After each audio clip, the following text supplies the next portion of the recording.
Act में वो भी चीज तो प्रूफ है कि हाँ वो वर्ड का मीनिंग है। अच्छा। सो हाँ basically what you are saying, जो आप मुझे बता रहे हैं वो ये बता रहे हैं कि मोहम्मद ने जब ये आयत बोली ठीक है। उस वक्त किसी को पता नहीं था ये लफ्ज ऑस्ट्रिच एग के लिए कहा गया है।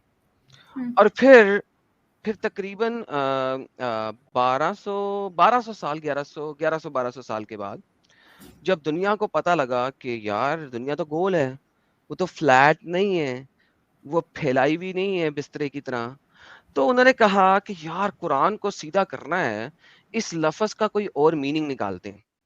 ठीक है, उन्होंने कहा यार इसका मीनिंग अगर हम ऑस्ट्रिच एग निकाल देना तो गेम सेट होती है, और अगर हम उसको अरबिक ऑस्ट्रिच एग कर देना तो गेम बड़ी जबरदस्त सेट होती है। बड़े क्या तो बोले। मेरा मतलब ये है कि जिस वक्त हमारे नबी ने ये बात कही तो हाँ वो उस वक्त इसको ऑस्ट्रिच एग उन्होंने क्यों नहीं कहा, एक ऐसा लफ्ज दे दिया जिसको बाद में डिक्शनरी में डालना पड़ेगा आपको, ताकि इस लफ्ज का मीनिंग ऑस्ट्रिच एग बनाए। इसका मतलब नहीं है उसका। मतलब एक मिनट, इनका मतलब है कि ऑस्ट्रिच एग नहीं है उसका मतलब। इनका मतलब है पहले कि नहीं ये चीज था। पहले नहीं था, पहले पता नहीं था ना, तो जब डिस्कवरी हुआ तब ये चीज रिवील हुआ कि हाँ ये ऑस्ट्रिच का एग है। तो इनके कहने के पहले जब पता था तो उन्होंने ये चीज पहले क्यों नहीं बताया कि वो ऑस्ट्रिच का एग है, बाद में क्यों बताया उन्होंने। ये चीज है इनका आर्गुमेंट। ऐसे तो मतलब देखा जाए तो, एक मिनट, देखा जाए तो कुरान में तो ऐसी बहुत सारी चीजें हैं जो उस टाइम पे साबित नहीं हुई। और अगर हम नहीं, बात करें साबित होने की बात नहीं हो, साबित अगर करने की, सर सुने, hold on, hold your horses. देखें, हाँ साबित होने की यहाँ पे बात नहीं हो रही, यहाँ पे बात हो रही है लफ्ज की। ठीक है ठीक है, लफ्ज है दहाहा। ठीक है, ठीक है ठीक है। दहाहा जो लफ्ज है वो फैलाने को कहते हैं, स्प्रेड करने को कहते हैं, हम्म बिछोने को कहते हैं। बिस्तर को बिछाया जाता है, वो ठीक है फ्लैट बिछाया जाता है। ठीक है, जब जमीन पे आप बिस्तर बिछाते थे तो फ्लैट बिछाया जाता था। ठीक है, ठीक है। इसको लफ्ज जो यूज किया मोहम्मद ने वो दहाहा का यूज किया। ठीक है, अच्छा, अरबी के अंदर आपको पता होना चाहिए जो सबसे पुराना लफ्ज है एग के लिए, उसे कहते हैं बैजा। ठीक है, बैजा, बा या ज्वाद हा, बैजत। ठीक है। ठीक है, अच्छा, अब मोहम्मद साहब ने उस जमाने में बैठ के अगर दुनिया को सिखाना था कि अर्थ फ्लैट नहीं है, हम्म अर्थ एक्चुअली में ऑस्ट्रिच के एग की तरह है, तो हम्म मोहम्मद साहब को क्या कहना चाहिए था कि वल अर्जी बाद ज़ालिका बैज़तु ऑस्ट्रिच। ऑस्ट्रिच किसे कहते हैं मुझे पता नहीं, लेट मी गूगल इट तो कि ऑस्ट्रिच को अरबी में क्या कहते हैं। एक सेकंड रुक जाए जरा, मैं देख लूं ऑस्ट्रिच को क्या कहते हैं। अब बैजा तो अंडा नाअमतुन, क्यों होती ठीक है है, ना अब। बैज़ा तो अंडा हो गया ना, बैज़तुल नाअमतुन। ठीक है, तो कहना चाहिए था बैज़तुल नाअमतुन, ताकि कभी दुनिया में किसी को शक ना होता कि दुनिया फ्लैट है। हाँ, उस वक्त जरूर मोहम्मद के ऊपर कुछ गालियां निकलती, यार हाँ मोहम्मद वो क्या तो कह रहे है। हो यार, तुम क्या कह रहे हो। वो कहता नहीं, अल्लाह ने कह दिया मान लो, जैसे बाकी चीजों पे उसने कहा अल्लाह ने कहा मान लो। ठीक है, हाँ ठीक है ठीक है। शराब पीना छोड़ दो, अल्लाह ने कहा मान लो। ठीक है, चाहे लोग उसके ऊपर हंसते चाहे ना हंसते, मगर उसने जो लफ्ज यूज किया, उस लफ्ज को ऑस्ट्रिच एग 1000 साल तक कोई नहीं मानता रहा, उस ठीक है। लफ्ज को। फिर उसके बाद साइंस ने बताया कि दुनिया तो गोल है, तो उस टाइम पे साइंस को नहीं कोई मानता था, नहीं ये झूठ बोल रहे हैं, ये झूठ बोल रहे हैं, दुनिया तो गोल नहीं है, ये झूठ बोल रहे हैं, ये झूठ बोल रहे हैं। फिर साबित हो गया कि दुनिया गोल है। ठीक है, अब वो साबित हो गया दुनिया गोल है, तो अब क्या करें यार। हाँ यार, जो गोल गोल सी चीज है, अंडा तो गोल होता नहीं है, अंडा तो बिल्कुल बेज़ा हुआ होता है। यार ऑस्ट्रिच एग बना दो तो ठीक रहेगा, आपने ऑस्ट्रिच एग बना दिया। अच्छा, फिर उसके बाद हुआ क्या कि आप लोगों ने रिसर्च किया, यार ऑस्ट्रिच एग जो है ना वो भी ऐसा नहीं होता मतलब दुनिया, यार दिस इज रियली बैड। ठीक है, अब आपने कहा कि अरब की एक जगह के ऊपर कोई खास किस्म का ऑस्ट्रिच है जिसका अंडा तकरीबन जो है ना गोल ही होता है, लेकिन बहुत ज्यादा गोल भी नहीं होता, तो दुनिया ऐसी है, इसलिए अल्लाह इस वाले अंडे के बारे में बात कर रहा है। तो भाई द होल आइडिया इज कि अल्लाह ने लफ्ज दहाहा दिया, जब दुनिया में इस चीज की अंडरस्टैंडिंग आ गई तो आपने डिक्शनरी में उस वर्ड के लिए एक और मीनिंग डाल दिए। तो भाई how is that possible. Dictionary का तो वैसे मुझे पता नहीं है, डिक्शनरी का मैं देखा नहीं क्या सच में ये वो बाद में डाला गया है कि पहले डाला गया, इस चीज का मेरे पास प्रूफ नहीं है। ठीक है। और जहां तक तो बात रहा कि सर्च ठीक कीजिएगा है ना। सर्च कर लूंगा। देखिए, इसके और लिए जहां सर्च किस तरह कर सकते हैं आप, मैं बताता हूँ। अरबी की ट्रांसलेशन हुई है बहुत ज्यादा, हुई है ना, अरबी से उर्दू में ट्रांसलेशन बहुत ज्यादा हुई है ना। अर्थ के आर्यन आर्यन भाई, अर्थ के बारे में तो बहुत कुछ है, बट ये एक आयत है, ठीक है, मैं इसमें और भी अब अर्थ देखूंगा रिवॉल्व कि इसमें करता और क्या है, सच्चाई है। और हो सकता है कि उस टाइम ने इसको एक्सप्लेन किया हो या नहीं भी किया हो, तो लोगों ने सीरियस नहीं लिया हो। मैं आपको बताता हूँ, मैं आपको हाँ ये लोगों की सच बताया तो, नबी पाक की एक्सप्लेनेशन बताया तो, ये जो तफसीर लिखने वाले हैं आपके सारे अर्ली मुहद्दिस, तिबरी, ये वो वल्लम बल्लम, ऑस्ट्रिच के बारे में तो किसी ने लिखा हुआ नहीं लिखा उस टाइम तक, उनको वही तो पता नहीं, उनको यकीन नहीं होगा, हो सकता है उनको अर्थ के बारे में और सब चीज भी तो बताया गया है, बाकी चीज भी तो बताया गया अर्थ के बारे में। चले फिर ये एटलीस्ट ऑस्ट्रेलिया खत्म हो गया, किसी और चीज के बारे में बता दें। इस पे मैं अभी हाँ आज के लिए खत्म हो गया ना, अब आपके लिए रिसर्च बन गई है, तो अब आप रिसर्च करेंगे ना, आज के लिए खत्म हो गया ना। ठीक है, तो अगर बाय चांस ये ऑस्ट्रिच वाली बात गलत भी होती है तो मे बी अच्छा ठीक है, इस बारे में अभी तो खत्म करते हैं, इसको देखना पड़ेगा मुझे, और अब मेरे को पूरा वाट लग गया मेरा।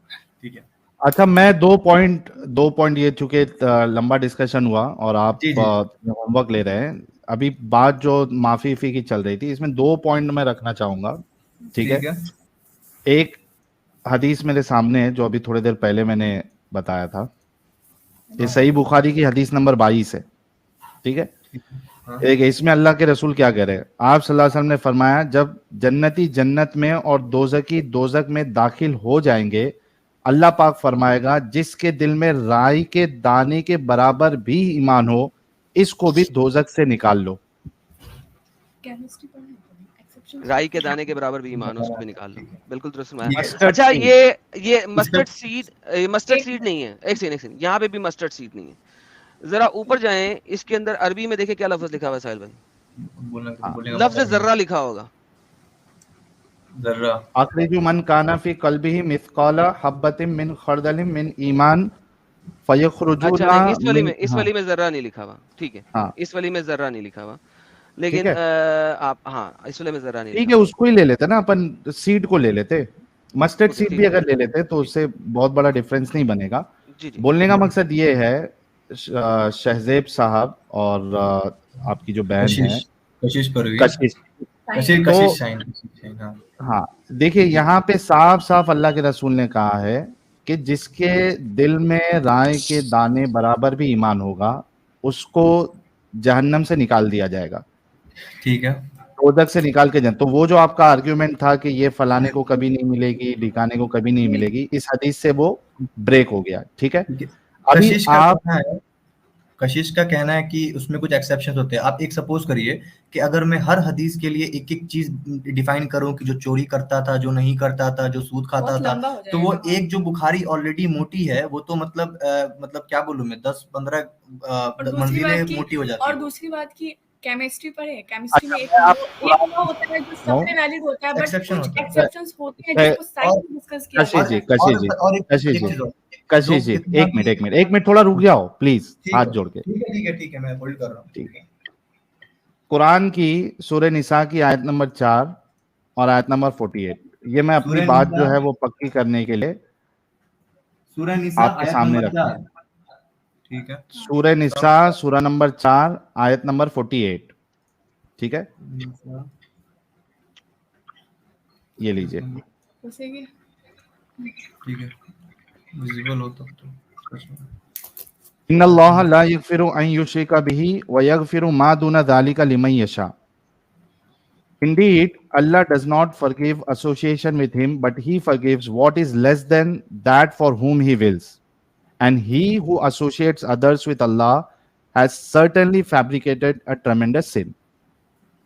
ठीक है, तो ये तो अल्लाह साफ साफ बोल रहे हैं ना, अल्लाह साफ साफ बोले कि उनके ऊपर डिपेंडेंट है कि वो किसको माफ करेंगे नहीं करेंगे। हाँ नहीं, ना सुन लो अच्छे से।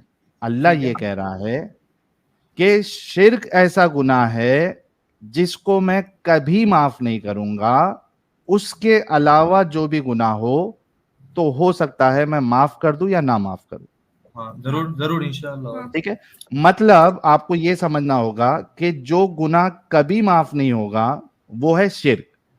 उसके अलावा आप कुछ भी करते हो, रेप करते हो, मर्डर करते हो, कुछ भी करते हो, वो अल्लाह चाहेगा तो माफ करना। मुझे जरा 5 मिनट्स दें, मैं आता हूं, और भाई बहनों को जाने मत दीजिएगा। I'll be back in 5-7 मेरे को सिर्फ वो जाते जी हाँ आदम साहब, मेरे को सिर्फ वो 100 कत्ल वाली हदीस जरा मेरे को नंबर बता दो। ये साजिद भाई हैं, ये करते थे। मैं आ रहा हूँ, मैं आ रहा हूँ। साजिद, हाँ हाँ मैं निकाल देता हूँ अभी। मेरी बहन बोल लेगी, निकाल दो। बोल लेगी। हाँ भाई, इधर कुरान में अल्लाह कह रहा है कि शिर्क ऐसा गुनाह है जिसको माफ नहीं करेगा। उसके अलावा आप चोरी करो, डकैती करो, कत्ल करो, कुछ भी करो, उसको अल्लाह चाहेगा तो माफ कर देगा। ठीक है। और उस हदीस को जो हमने देखा, जो आपके सामने थी, कि राय के बराबर भी अगर ईमान रहेगा तो अल्लाह उसको दोजक से निकाल के जन्नत में डाल देगा। और यानी करना भी चाहिए, वैसा करना भी चाहिए।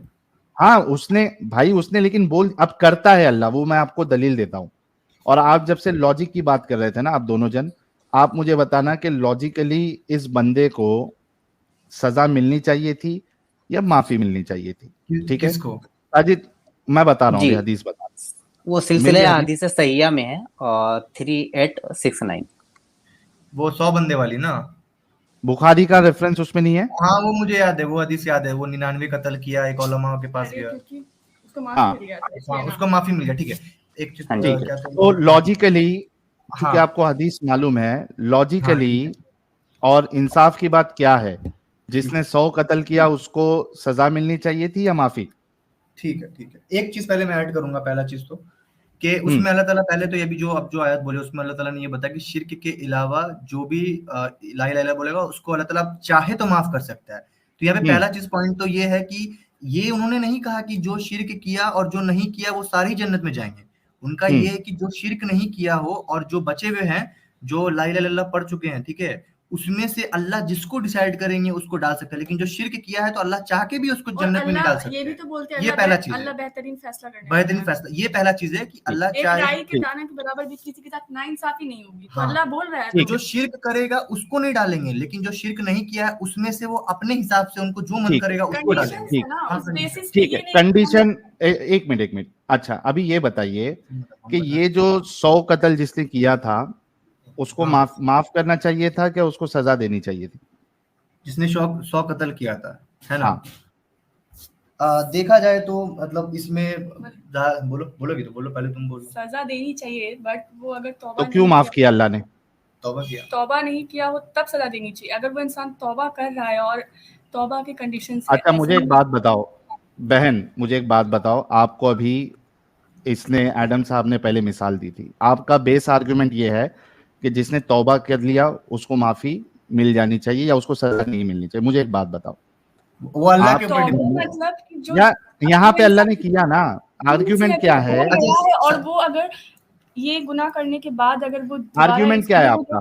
तौबा करने के बाद, एक मिनट, मैं आर्ग्यूमेंट समझना चाहता हूँ कि क्या तौबा करने के बाद उसको माफ कर देना चाहिए? मैं बताता हूँ, तौबा करने माफ करना चाहिए। पहली चीज तो कि अल्लाह ताला इसमें नियत देखते कि उसका नियत क्या है, ठीक है? हाँ, उसकी नियत एकदम साफ है, उसको लगा मैंने गलत काम किया, तो क्या उसको माफ कर देना चाहिए? अब कभी नहीं करूंगा, कब नहीं? हाँ, अब कभी नहीं करूंगा, ठीक है।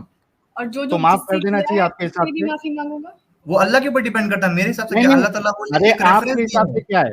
एक मिनट, आपके हिसाब से वो इंसान अगर अल्लाह उसको माफ ना करे और उसको होप ना दे तो भाई मैं अल्लाह की बात नहीं कर रहा हूँ कशिश जी, मैं आपसे पूछ रहा हूँ कि एक आपके हिसाब से उसको माफी मिलनी चाहिए जो इंसान सच्ची वाली एकदम तौबा कर ले कि भाई मैं आपसे नहीं करूंगा, क्या माफी मिलनी चाहिए? ठीक है।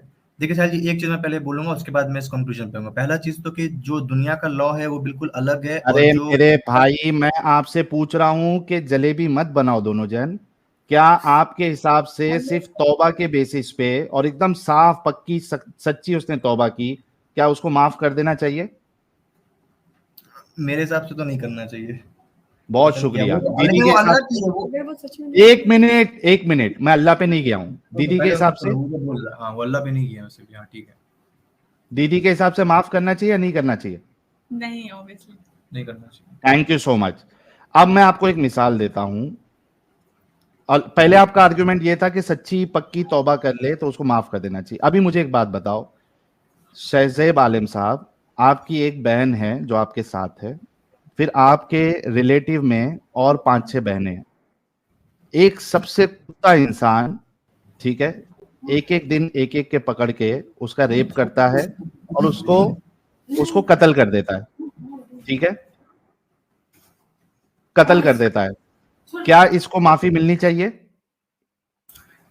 कत्ल कर देता है तो उसको माफी, उनका कहना है कि कोई 5-6 बहन है, उसको एक एक करके कोई कत्ल कर देता है, मतलब रेप करता है पहले, फिर कत्ल कर देता है।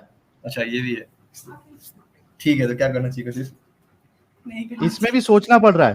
ठीक है, मतलब एज ए दुनिया के हिसाब से तो माफ नहीं करना चाहिए, मैं तो बोल रहा हूँ कि दुनिया का लॉ अलग है, दुनिया का लॉ बिल्कुल अलग है। अच्छा, तो अब ये बताओ कि इसी तरीके से इस बंदे ने, जिसने 100 कत्ल किए थे, हाँ, उसने 100 लोगों की फैमिली को बर्बाद किया, क्या इसको माफ कर देना, क्या ये इंसाफ के खिलाफ नहीं है?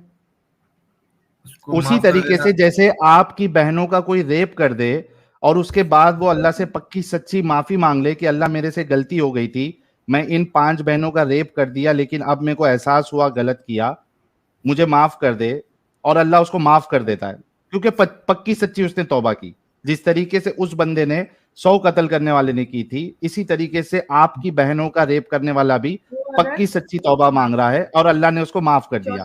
क्या ये इंसाफ है?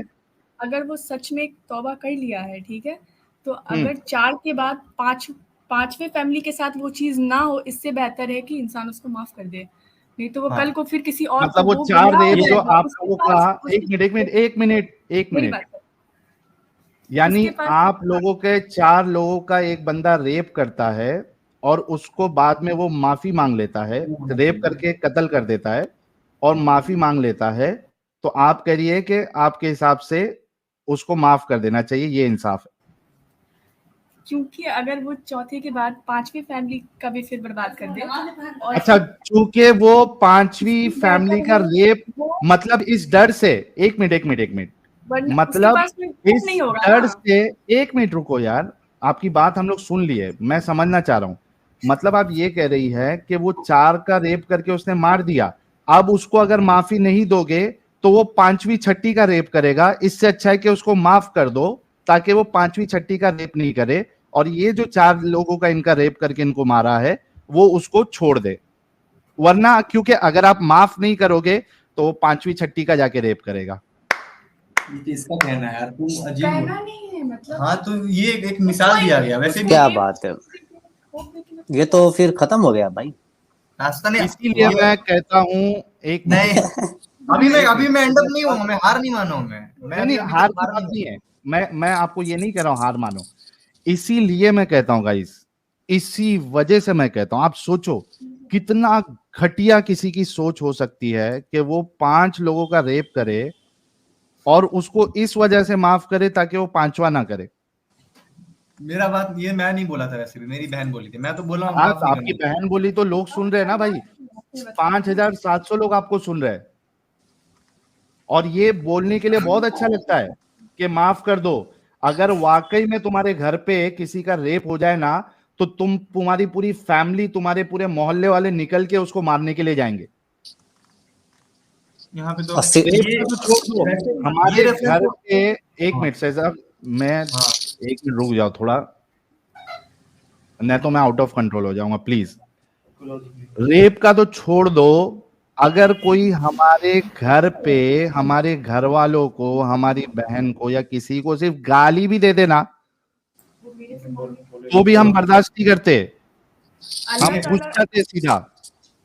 ठीक है, हम समझ रहे हैं, ये बोलने के लिए बहुत आसान है, अल्लाह को बचाने के लिए ये बोलना बहुत आसान है। हम तो हमारी घर की कोई बहन को कोई गाली भी दे देना, जाके घुस के उसकी पिछवाड़ी में डाल देंगे। बिल्कुल बिल्कुल साहिल भाई, ये बात सही कह रहे हैं। अपने यहाँ अगर कोई अपनी बहनों को बोल देता है तो अपने साथ सीढ़ी लेके चलते हैं। क्या है ना कि वो नीचे से पहले दरवाजा बंद कर लेते हैं, तो सीढ़ी लगा के पहले खिड़की में चढ़ते हैं, खिड़की में चढ़ के मारते हैं। अगर मैं उसको मार दूंगा तो गलत भी, तो अल्लाह ताला तो बदला देने के लिए बोल ही रहे हैं ना दुनिया में। कहाँ बदला आपका? अल्लाह तो माफी दे रहा है, 100 कत्ल किया उसको अल्लाह ने माफ कर दिया, ये कौन सा इंसाफ है? अल्लाह वो तौबा किया, वो 5 कत्ल करके तौबा किया, वो तौबा किया, तौबा करे और वही तो आर्गुमेंट था कि तौबा करने से सिर्फ माफ कर दोगे क्या? भाई सुनिए, वो तौबा कर दिया, ठीक है, अब वो मर गया तो वो अल्लाह का वादा है, ठीक है। अगर वो तौबा कर दिया, मैं उसको मार दिया, ठीक है, तो इसमें कोई हर्ज भी नहीं है। अगर मैं उसको मार देता हूं, आपने उसको मारा, जो 5 रेप किया, आपने उसको मारा, फिर भी अल्लाह का कानून ये होना चाहिए, अगर वो वाकई में इंसाफ पसंद है, उसने जो 5 रेप किया उसको उसकी सजा मिलनी चाहिए, उसको माफी नहीं दे सकते आप। चाहे वो माफी मांग ले, माफी मांग मांग के अपनी नाक रगड़ ले, अगर उसने 5 रेप किया है उसको सजा मिलनी चाहिए, ये इंसाफ होता है। ये नहीं कि रेपिस्ट के साथ तो वही चीज होना, रेपिस्ट के साथ तो वो सलूक होगा ही। मैं मर्डरर्स के बारे में बोल रहा हूँ। मर्डरर्स, अच्छा मर्डरर्स के, अच्छा मतलब जिसके, वाह वाह वाह वाह, आप मरने वाले से रिलेट करो ना। क्या बात है, एक मिनट ये नहीं है। सही साहब, अभी नया आर्गुमेंट आपका है, उसको भी मैं ब्रेक करता हूँ। अभी ये कह रहे हैं कि भाई रेपिस्ट को माफ नहीं करना चाहिए, जो कत्ल कर दे उसको माफ कर सकते। नहीं, ऐसा नहीं कहा मैंने, ऐसा नहीं कहा जो कत्ल कर दे उसको क्या माफ कहना चाह रहे फिर आप? मैं ये बोल रहा हूँ कि ये जो इसमें जो लॉजिक है वो तो रेपिस्ट से नहीं ले सकते ना। यहाँ पे तो कत्ल का बात हो रहा है ना, कि अगर कोई कत्ल करना कम गुनाह है। जिसने इंसानों का, बंदों का दिल दुखाया हो, अल्लाह उसको कत्ल करना कम गुनाह है क्या? 100 कत्ल करना ये कम गुनाह है? आप लोगों के हिसाब से कोई आके आपके पूरे खानदान को खत्म कर दे और खाली एक जन को बचा के रखे और वो माफी मांग ले, तो उसको माफ कर देना चाहिए। उसका तो बदला दे ही रहे ना अल्लाह ताला, बोलते रहे माफ नहीं करना चाहिए। माफ कर दिया अल्लाह ने, ये 100 कत्ल करने वाले को माफ कर दिया अल्लाह ने। उसका नियत की वजह से ना, उसका जो नियत था वो तो उसका, अरे फिर ठीक है, अभी प्रिपेयर नहीं है, बच्चा कच्चा सीखेंगे नियत की वजह से। अरे भाई, मैं तुमको मारने के बाद, पूरा तुम्हारा खानदान खत्म करने के बाद, मैं भले से कितनी भी तौबा कर लूं, इंसाफ ये नहीं है कि मुझे माफ किया जाए, इंसाफ ये है कि मुझे सजा दी जाए। चाहे मेरी नीयत अच्छी हो खराब हो, उससे फर्क नहीं पड़ता। मैंने जो आपके पूरे खानदान को खत्म किया उसकी सजा मुझे मिलनी चाहिए, ये इंसाफ होता है। ये कोई छोटा मोटा गुनाह नहीं है। आपने, उसने 100 कत्ल किया है यार, कब तक इस्लाम को डिफेंड करोगे आप लोग, वो भी ऐसी बातों पे? पहले वाले कौन सा बताओ। बंदे ने सिर पे हजरत अली को मारा था और इमाम हसन ने कई इतना जबरदस्त वार करके मारा है, नहीं माफ किया। तो कुछ ना कुछ, अरे भाई कोई माफ नहीं करता। जिस 100 कत्ल करने वाले को अगर कोई माफ कर दे, उससे बड़ा जालिम कोई नहीं। अच्छा, ये वाला सही बुखारी में वाले से बड़ा जालिम वो है जिसने उसको माफ कर दिया, सजा नहीं दिया। ये सही बुखारी में ये वाला हदीस, क्योंकि हाँ सही बुखारी में है।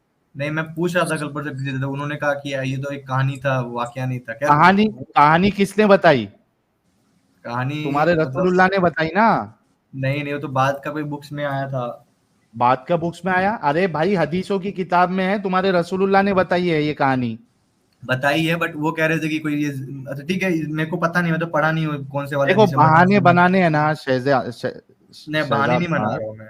हाँ, बहाने बनाने हैं ना, तो 100 बहाने मैं भी बना के निकल सकता हूँ, लेकिन जो हकीकत है वो हकीकत है। आपको ये बात पे तो आपने देख लिया।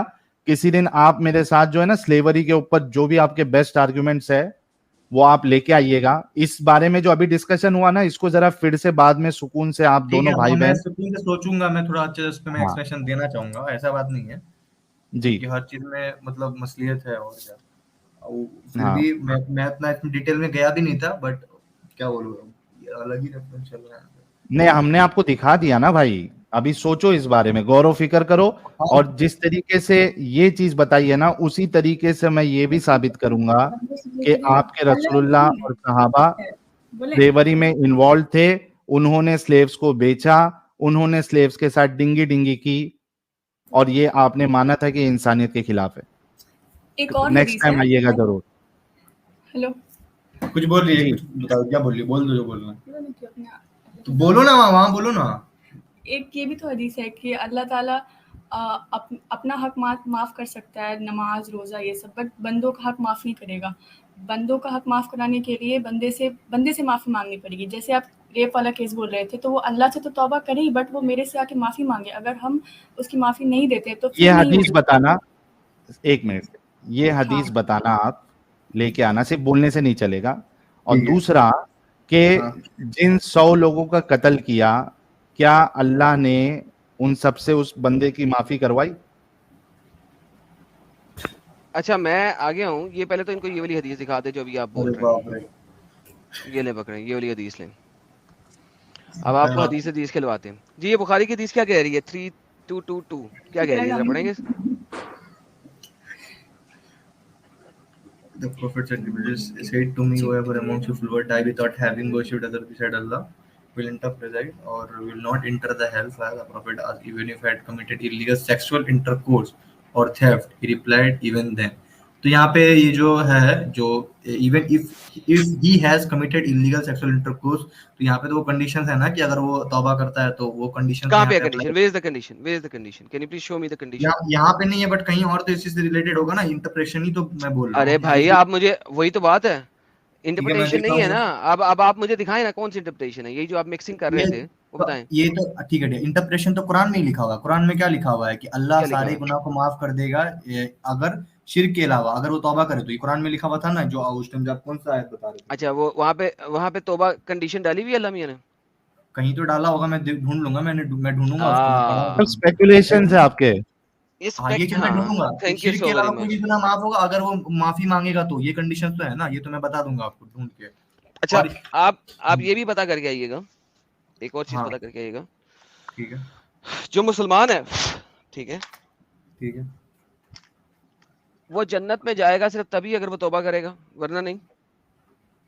हाँ, तौबा करेगा, अगर गुनाहों से माफी मांगेगा तब, और जो गुनाह का माफी नहीं मांगेगा वो उस हेल में उसको मिलेगा उसको सजा। ओके, मुझे ये वाली हदीस दीजिएगा लाके, अगर किसी बंदे ने तौबा नहीं मांगी किसी खास गुनाह की तो वो जहन्नम में लाजमी सड़ेगा। देखिए, एक मुसलमान बाय डिफॉल्ट अस्तगफार पढ़ता रहता, ठीक है, लेकिन अब आपने कहा कि सदके दिल से तौबा करना उस स्पेसिफिक गुनाह की, बस वो आपने मुझे हदीस देनी है। जब तक आपने अपने गुनाह की स्पेसिफिक गुनाह की तौबा नहीं की, आपको अल्लाह माफ नहीं करेगा। ये आपने लेके आना है और आपको जहन्नम में डालेगा, ये आपने लेके आना है। या एक बात, चौथा होमवर्क है। चौथा होमवर्क क्या था? एक पहला होमवर्क क्या था? ये मैंने इसलिए कहा था साथ साथ लिखते जा रहे हैं कि नहीं लिखते जा रहे हैं कुछ। मैं तो हदीस का खाली रेफरेंस लिख लिया हूं मैं यहाँ पे। अर्शी मुतअल्लिक बुखारी सूरह निसा। फिर से सुन लेना और अपना होमवर्क नोट डाउन कर लेना। ठीक है, मैं स्ट्रीम में सुन लूंगा। ठीक है। और ये वाला अब जो बंदा अल्लाह की वर्शिप नहीं करता वो जन्नत में जाएगा कि नहीं? हाँ, जाएगा, जरूर जाएगा, क्यों नहीं जाएगा, जाना चाहिए। सारे के सारे वो लोग जो अल्लाह की वर्शिप नहीं करते वो जहन्नम में जाएंगे, राइट? जाना चाहिए, बिल्कुल जाना चाहिए, बिल्कुल जाना चाहिए। ओके, तो इसका मतलब है कि अल्लाह सिर्फ और सिर्फ अपने बंदों को जन्नत में लेके जाएगा। आपके अमाल फिर कहाँ पे गए? वो जो बंदा जो अच्छा बंदा है बहुत, हाँ, इस पे मैं बताता हूँ। बाय नेचर अच्छे काम करता है, he is good, he does good by nature, ठीक है, वो जन्नत में क्यों नहीं जाएगा? ठीक है, बताता हूँ मैं इसका। मैं एक एग्जांपल नॉर्मल देता हूँ, मैं और अच्छे एग्जांपल दूंगा बाद में। Normal real life, practical life नहीं, एक एग्जांपल दीजिएगा जो अच्छी हो। पहले मेरे एग्जांपल बाद में अच्छी नहीं। नहीं, ये सोच के दीजिएगा। अगर मैं उसमें आर्गुमेंट निकालूंगा तो आप ये नहीं कहेंगे कि यार ये अच्छी एग्जांपल नहीं थी। मैं अच्छी एग्जांपल बाद में दूंगा, आप नेक्स्ट टाइम आके एग्जांपल दे दीजिएगा, कोई मसला नहीं। ये भी आपका होमवर्क रहा कि आपने अच्छी एग्जांपल एक बच्चे के एक बच्चे अभी दो देता हूँ जो एग्जांपल है, बाद में देखा उससे भटकूंगा नहीं। एक पेरेंट्स हैं, मम्मी पापा हैं, और उनका एक बच्चा है, ठीक है। तो उनका बच्चा कितना भी अच्छा, सपोज कि उनका बच्चा कितना भी अच्छा काम कर ले, लेकिन अगर उनके पेरेंट्स का ही वो बात नहीं मान रहा है तो वो तो गलत कर रहा है। पेरेंट्स तो कभी एक्सेप्ट नहीं करेंगे, ये चीज तो नॉर्मल है। अब आप बोलोगे नॉर्मल है, वेट, ये गलत एग्जांपल है आपकी। ठीक है, क्यों गलत? आगे वेट, ये एग्जांपल गलत है। क्यों? मैं आपको बताता हूँ एग्जांपल क्यों गलत है। यहाँ पे आपने कह दिया कि वो उनका बात नहीं मानेगा, ठीक है? मैंने ये बात नहीं की है यहाँ पे अल्लाह ये बात नहीं कह रहा, बात नहीं। मैंने कहा कि वो बंदा जो मुशरिक है लेकिन बाय नेचर वो अच्छे काम कर रहा है, ठीक है, लिहाजा वो बात वही अल्लाह की मान रहा है, बाय नेचर अच्छे काम कर रहा है। तो बेसिकली वो, अगर आपका अल्लाह अच्छा है तो बाय नेचर अच्छे काम कर रहा है, ठीक है, तो वो जन्नत में क्यों जाएगा? सवाल ये है, वो उनकी बात नहीं मानेगा। मैं कह रहा हूँ वो तो ऑलरेडी मान रहा है ना, एक तरह का बाय नेचर वो अच्छे काम कर रहा है, लेकिन सिर्फ वो ये नहीं मान रहा कि तू मेरा बाप है, वो नहीं मानता। मैं नहीं मानता भाई तू मेरा बाप है। एक चीज बताता हूँ, ये ठीक है, मैं बताता हूँ, ये डिसीजन तो माँ बाप के हाथ में, ठीक है। मैं बोलता हूँ कि माँ बाप जो है वो बच्चे क्यों करते हैं, उनको नीड क्या बच्चों की, क्या बच्चों का क्वेश्चन, ये ऑडियंस सोचना चाहिए ये बात कि माँ बाप बच्चे करते हैं, उससे बहुत सारे एक्सपेक्टेशंस होते हैं कि जब मैं ओल्ड हो जाऊंगा तो वो मेरा देखभाल करेंगे। ये ईस्टर्न अल्लाह को ये एक्सपेक्टेशन है कि अल्लाह की बात मानना है। अरे सबर करो, ये ईस्टर्न माँ बाप का मेंटेलिटी है, वेस्ट में नहीं है।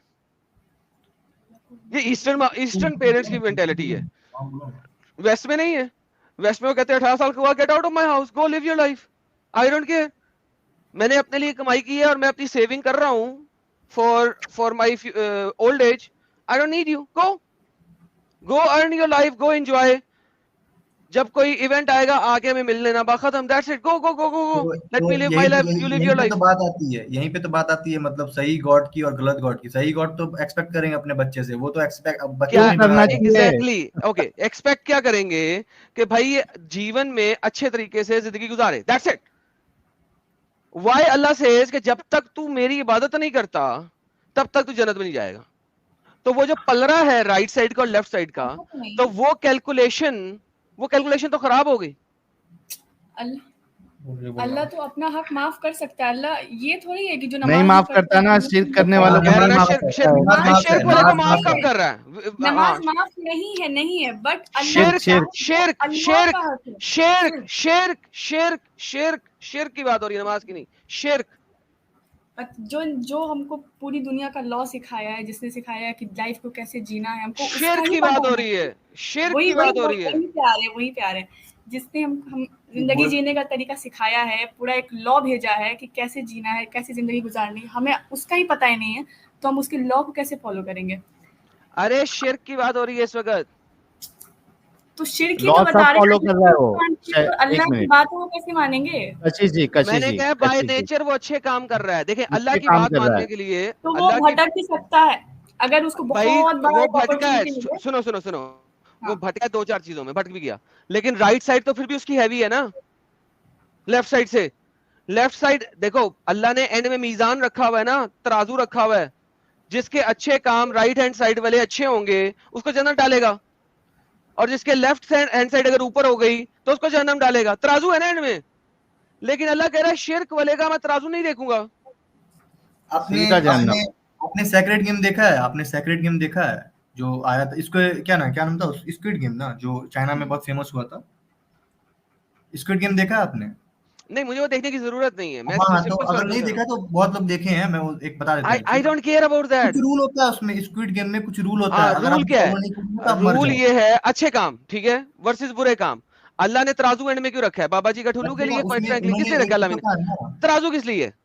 कुछ लोग, अगर सपोज कि कुछ लोग का तराजू हो गया और अल्लाह उसको माफ कर दे, बट सारे अच्छा तराजू हैवी हो गया तो अल्लाह ने माफ कर देगा। ओके, मैं आपको दिखाता हूँ, अल्लाह माफ नहीं करेगा।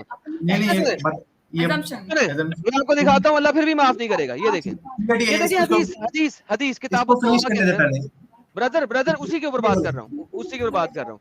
अब देखिए जो